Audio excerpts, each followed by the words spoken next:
A to Z के चक्कर में पड़े तेजस्वी का गेम MY से ही बिगड़ेगा। गोपालगंज में मामा मामी के बाद तेजस्वी के सामने ओवैसी की चुनौती। नमस्कार फ्रेंड, बिहार देख रहे हैं आप। मैं आपके साथ राजमोहन सिंह।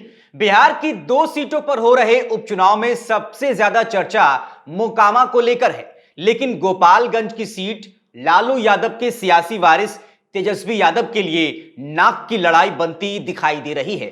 तेजस्वी यादव को यहां ट्रिपल M वाला चैलेंज मिला है, जिसने मुकाबले को दिलचस्प बना दिया है। बिहार की सियासत में जिस तरह से डिप्टी सीएम तेजस्वी यादव के कद को बढ़ाने की कोशिश हो रही है, उसको देखते हुए आरजेडी के लिए सूबे की 2 सीटों पर हो रहे उपचुनाव बेहद अहम हो गए हैं। 2020 के विधानसभा चुनाव में बेरोजगारी का मुद्दा उठाने वाले तेजस्वी यादव ने अपनी पार्टी को अपडेट करते हुए इसे MY से A to Z वाली पार्टी बनाने की कवायद की। नतीजन अनंत सिंह को टिकट दिया और मोकामा राजद की झोली में आ गिरा। लेकिन गोपालगंज की सीट लंबे अरसे से बीजेपी के पाले में रही है। भाजपा यहां लगातार 5वीं बार कमल खिलाने का दावा कर रही है, लेकिन तेजस्वी यादव के लिए गोपालगंज उपचुनाव प्रतिष्ठा का सवाल बन गया है, क्योंकि राजद ने यह सीट अपने गठबंधन सहयोगी दल कांग्रेस से छीनकर यहां अपना प्रत्याशी चुनावी मैदान में उतारा है। साल 2020 में गोपालगंज विधानसभा चुनाव में बीजेपी को जीत मिली थी। तब एनडीए की तरफ से भाजपा ने सुभाष सिंह को उम्मीदवार बनाया था। महागठबंधन ने तब कांग्रेस को यह सीट दे दी थी।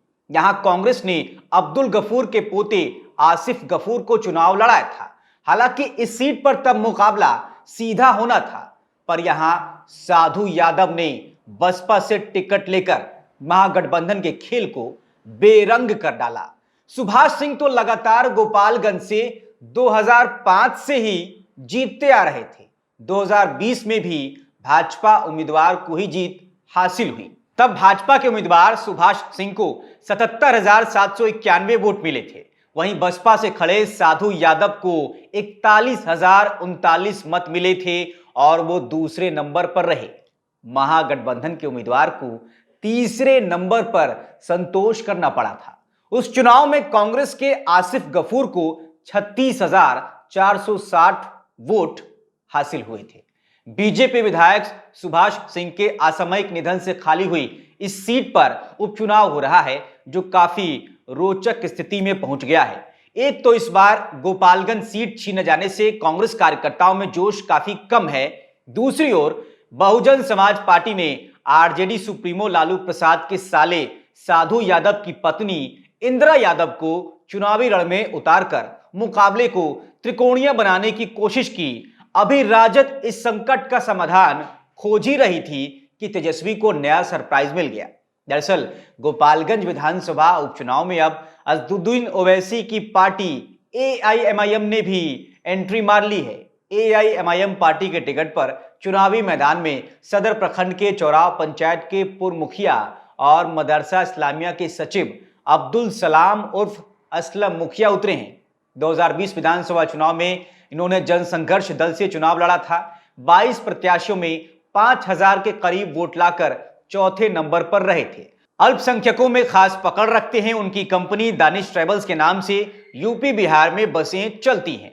2020 के विधानसभा चुनाव में बिहार के सीमांचल इलाके में मुस्लिम वोटों की सेंधमारी के जरिए राजद के लिए चुनौती पेश करने वाले ओवैसी के 5 विधायक जीते थे। इनमें से 4 विधायकों को तोड़कर तेजस्वी यादव ने जो झटका दिया था, अब उसी का बदला लेने के लिए AIMIM ने गोपालगंज से अपना उम्मीदवार उतारकर न केवल आरजेडी को सख्ते में ला दिया है, बल्कि चुनाव को बहुकोणीय संघर्ष में ला खड़ा किया है। दरअसल साधु यादव के बसपा उम्मीदवार होने से यादव और दलित वोट बैंक में एक तरह से विभाजन के संकेत मिलने लगे हैं। इतना ही नहीं, AIMIM ने गोपालगंज विधानसभा से उम्मीदवार उतारकर राजद के MY समीकरण को भी हिलाने की ठान ली है। वहीं भाजपा ने इस बार 2020 के विजेता सुभाष सिंह की पत्नी कुसुम देवी को चुनावी मैदान में उतारा है। सुभाष सिंह गोपालगंज विधानसभा से लगातार 4 बार जीते थे। ऐसे में कहा जा सकता है कि भाजपा यहां मजबूत स्थिति में तो है ही, साथ ही कुसुम देवी को सहानुभूति वोट का भी सहारा है। साफ है कि राजद को साधु यादव और ओवैसी से अपना वोट बैंक बचाने के लिए पसीना बहाना पड़ेगा और इसीलिए तेजस्वी यादव के लिए गोपालगंज का ये रण और ज्यादा चुनौतीपूर्ण नजर आ रहा है। हालांकि आरजेडी के नेता अपने वोट बैंक को इंटैक्ट बता रहे हैं। उनका कॉन्फिडेंस इसलिए भी हाई है क्योंकि राजद के हिस्से में इस बार जदयू का वोट बैंक भी जुड़ जाएगा। बहरहाल बसपा और ओवैसी के खड़े होने से गोपालगंज का चुनाव रोमांचक हो गया है। साधु यादव पिछली बार विधानसभा चुनाव में बसपा के उम्मीदवार थे और उन्हें 41,039 वोट मिले थे। तब यह दावा किया गया था कि यह वोट महागठबंधन का वोट था क्योंकि दोनों प्रत्याशियों का वोट भाजपा विधायक सुभाष सिंह को मिले 77,791 वोट के आसपास था। साधु यादव की वजह से महागठबंधन को बड़ी हार का सामना करना पड़ा था। इस बार उनकी पत्नी इंदिरा देवी बसपा से चुनावी मैदान में है। उधर ओवैसी फैक्टर भी इस उपचुनाव में कम गुल नहीं खिलाने जा रहा। इस उपचुनाव में यादव और मुस्लिम मतों का विभाजन एक हद तक निर्णायक साबित हो सकता है। आपको वीडियो कैसा लगा कमेंट करके जरूर बताएं। बने रहें फ्रंट बिहार के साथ। नमस्कार।